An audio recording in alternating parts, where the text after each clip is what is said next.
Assalamualaikum warahmatullahi wabarakatuh. Oke siswa-siswi dan adik-adik semuanya, ketemu dengan saya NM Cikgu Channel.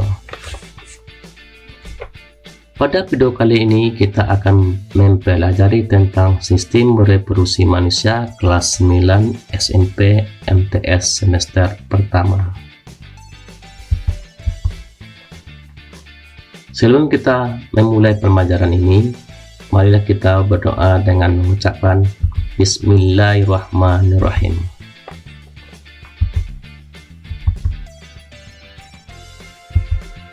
Pembelajaran sistem reproduksi akan kita bagi 3 materi. Yang pertama, pembelaan sel. Yang kedua, alat reproduksi manusia. Ketiga, gangguan sistem reproduksi manusia.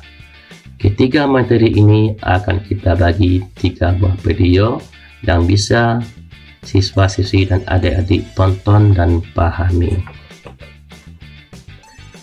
Video kali ini akan mempelajari tentang pembelahan sel, yaitu mitosis dan meiosis.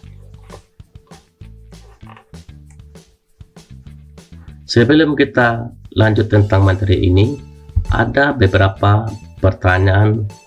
Pertama, apa itu sel? Kedua, bagaimana pembelahan sel? Ketiga, apa tujuan pembelahan sel? Keempat, bagaimana pembelahan mitosis dan meiosis? Yang kelima, apa perbedaan mitosis dan meiosis? Oke, bagaimana menjawab pertanyaan tersebut? Maka ikuti dan tonton video ini sampai selesai.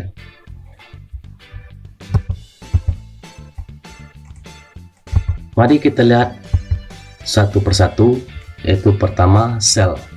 Sel adalah unit struktural dan fungsional terkecil penyusun makhluk hidup.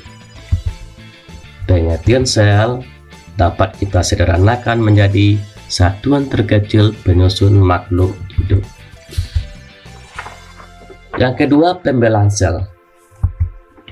Pembelahan sel itu peristiwa di mana sebuah sel membelah menjadi 2 atau lebih sel baru. Pembelahan sel merupakan cara sel untuk memperbanyak diri atau yang disebut dengan bahasa ilmiahnya proses reproduksi sel. Yang ketiga, pembelahan sel bertujuan. Pertama, regenerasi sel-sel yang rusak atau yang mati. Yang kedua, pertumbuhan dan perkembangan. Yang ketiga, berkembang biak atau reproduksi. Yang keempat, variasi individu baru.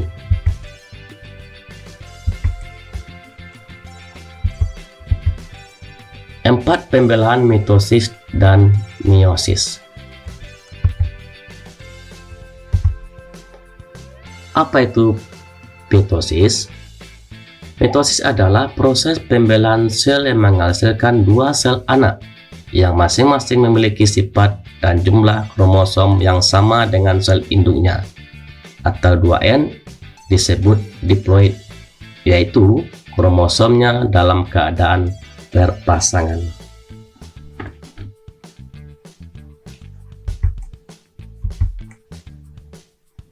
Gambar pembelahan sel mitosis.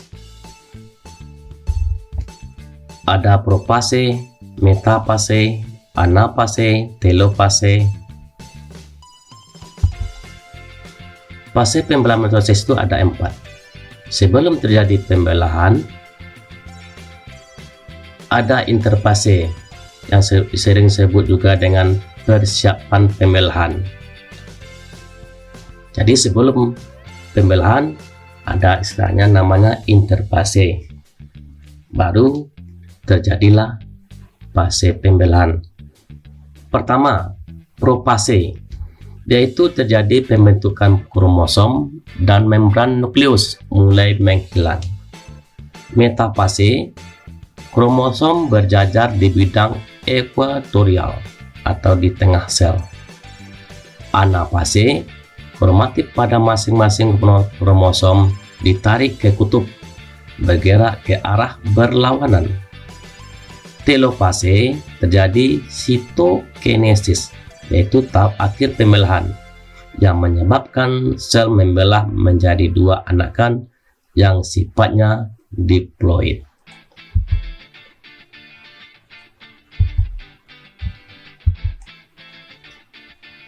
Pembelahan meiosis.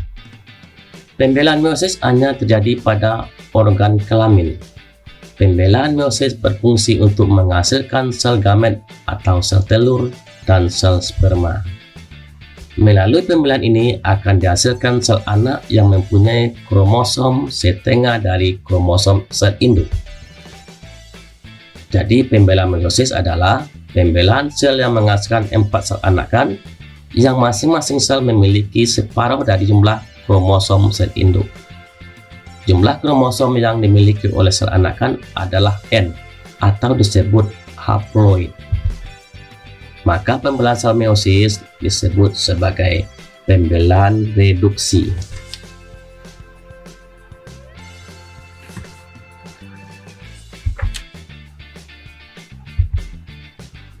Gambar pembelahan sel meiosis yaitu meiosis pertama, meiosis kedua.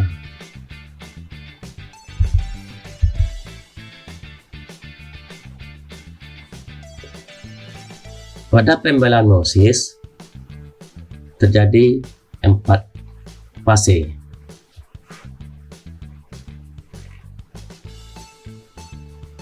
Pada dasarnya, pembelahan meiosis sama dengan mitosis, hanya saja pada pembelahan meiosis terjadi secara berulang, yaitu meiosis 1 dan meiosis 2.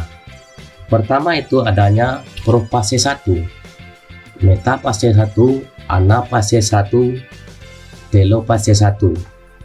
Hasil dari anakan kembali membelah yang menyebabkan terjadi profase 2,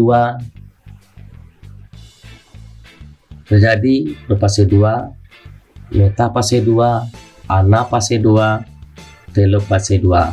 Pada tahap akhir membelah 4 sel anakan yang sifatnya haploid.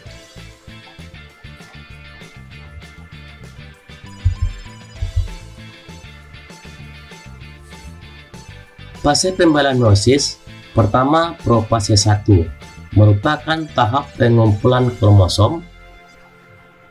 Peristiwa terjadi adalah benang kromatin menjadi kromosom, lalu kromosom mengganda menjadi 2 kromatid, tetapi masih melekat dalam satu sentromer. Membran inti dan nukleus lenyap.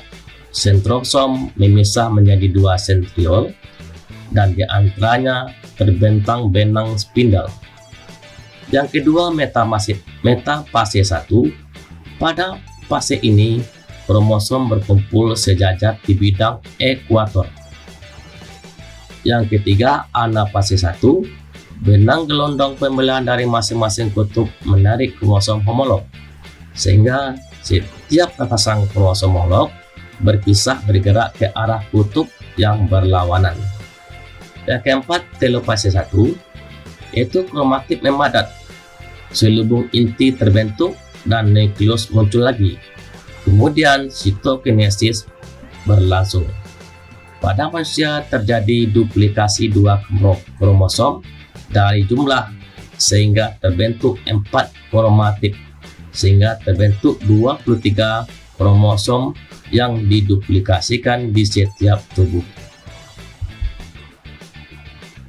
Pembelahan meiosis dan meiosis secara lebih besar terjadi pada mitosis akan timbul 2 sel anak, sedangkan pada meiosis muncul 4 sel anak.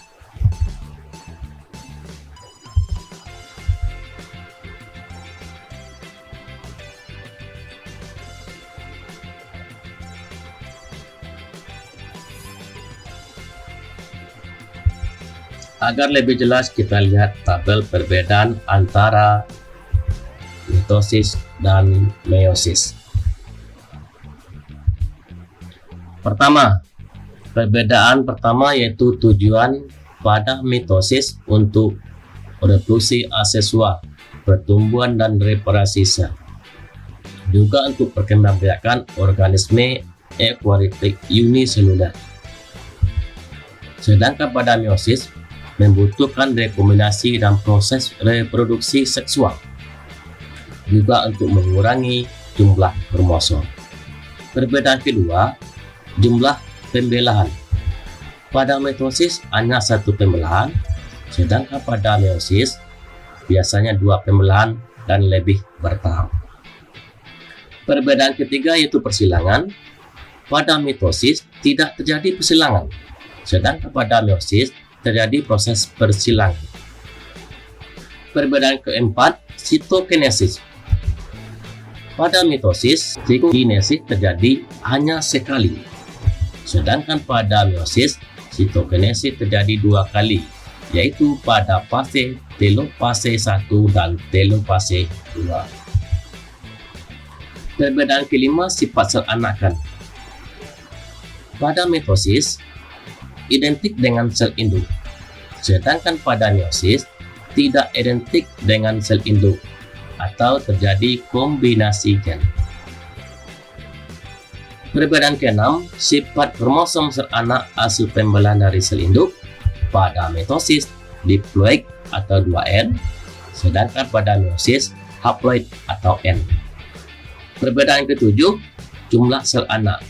Pada mitosis jumlah sel anak 2 sel, sedangkan pada meiosis 4 sel. Oke siswa-siswi dan adik-adik semuanya, sekian materi kita kali ini. Semoga bermanfaat. Terima kasih. Assalamualaikum warahmatullahi wabarakatuh.